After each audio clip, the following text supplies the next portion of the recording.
Guys, Steve here from over at PVE. Quick video today on Tom Robinson's from Swallows Racing, his XJ with the AJ16S. And I thought I'd just tell you why it makes the noise. It sounds far noisier than most other supercharged cars do, and why you'll probably recognise the noise if you follow our channel a little bit, because my Jaguar makes a very similar noise. Let's run it up so that you can hear it.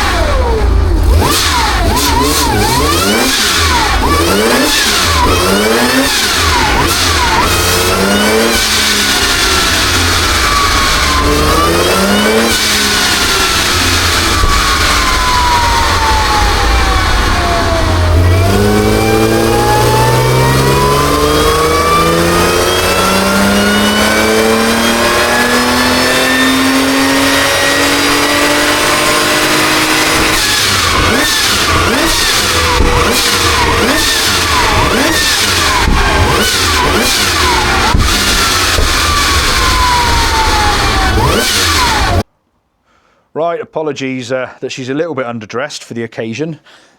Tom from up at Swallows, they've been going through the car, giving her a good old birthday. She's had lots of paint, lots of welding, because it's a Jag, an old Jag. Nice brand new roll cage system gone in, and lots of other cool bits and pieces.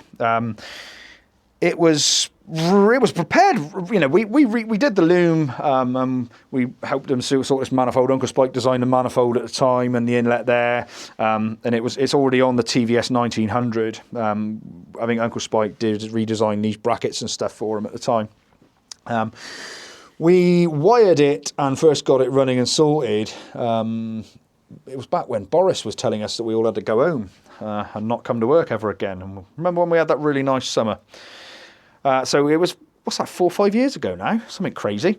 So it's been like this for a while, like the engine. It's been back now because Tom's, like I say, done all of this. We've changed a lot of the wiring.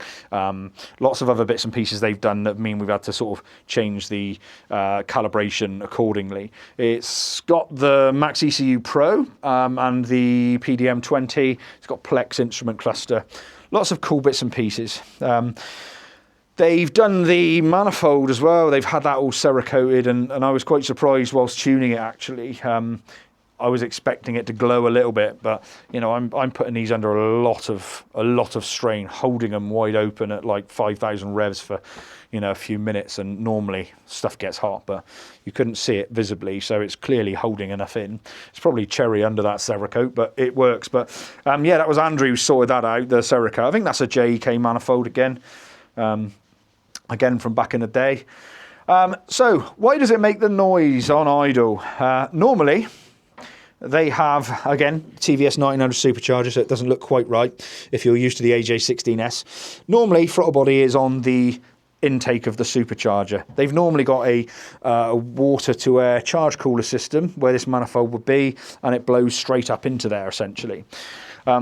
Fine on a road car, to be honest with you, until you get to the end of its efficiency. But on a racing car, we were seeing crazy inlet temperatures for this. Same as on my X100, the V8, just crazy inlet temperatures with the water to air. You know, you can divorce the system. We put a massive rad on there, massive pump. It just gets hotter and hotter and hotter. We were seeing, I remember at Brands very specifically, I had like water temperatures on the intake system of like 95 degrees and inlet temperatures of similar. So it was just nuts. So we all went over to this. Now, we first did this on our R53 Mini, probably like, I don't know, must be maybe 8 years ago now. Ours was compound charged at the time, and I was struggling because we were boosting into the supercharger. So imagine, because we've got this air-to-air system, imagine having the throttle body there. The moment we touch the throttle, we'd have to fill or pressure all of this system up. So that gave you a horrible throttle response. So we first did this and did a dump system, a wasted system. This is an extra valve down here. It's actually bigger than it looks on camera. It's probably about that girth. Regardless, so when this throttle body is closed, when it's reading a vacuum in there, this is wide open. So what you are hearing essentially is wasted air getting sucked through the supercharger, round intercooler, back up in and out of there. Normally on idle, that would be really, really down. There'd be barely any air moving in there, honestly, only enough that the idle of the engine would require, because the throttle body would be closed. We have no restrictions there at all. It's thrown straight round in and, you know, like I say, dumped that there. What that gives us is this immediate throttle response. We've got boosted pressure here immediately. It's almost like anti-lag, because there's pressure there already. The moment we touch that throttle, there's boosted pressure. We've got like 9 pounds of pressure here at the moment we touch that throttle. So we get this really, really responsive, quick revving engine. When you consider this engine is not a revvy engine, it is very heavy. The rotating mass in it is ridiculously heavy, you know, by many of today's standards. But great engines. They've been racing these, like, mostly normally aspirated for years. I think Tom was one of the first to be using the AJ16S in a racing environment. Certainly, you know,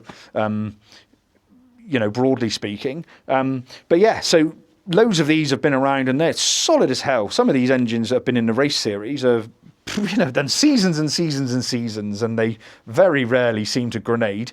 Unless, of course, your name is Andrew Maynard, who managed to grade one. There we go. Another little short video that's filmed the wrong way up from me. So yeah, I enjoy doing these sort of bits and pieces, like, you know, something different, something that's not done. Never seen one of these before I'd met Tom, you know, to this level. And I think now we've just taken it on between, but, you know, clearly those boys know what they're doing, you know, and we've come in and sort of just tried to help out in little areas, you know, like with regards to tuning and the wiring, and Uncle Spike's done some bits and pieces. They even worked down with James at JK, you know, he's one of me good boys down in the local town there. You know, he did the exhaust at the time. Now they've got their own fabricator up there, Nick, who does like a, you know, equally as positive job. But ultimately, you know, we enjoy doing this. We enjoy messing around with stuff that's not normally done. Power-wise, numbers-wise, because everyone goes, what's the numbers? Like it's relevant. But 451 fly, that was 394 wheel, I think, something like that. But again, that's on a loaded braked Dynadynamic. So on like an American Dynajet or something, that's, I don't know, 800 or 900. I don't know. But, you know, significantly more on like a big single drum American dyno. So, you know, it's another good thing. I should do a video on that, like American figures and hours, because they're so different. It's crazy, but that's a video for another day. Thanks for joining us. I genuinely hope that you enjoy my ramblings. Clearly, I'm not a YouTubey guy or any of those sorts of things. So, you know, thanks again for joining us. I hope you found it interesting. See you soon.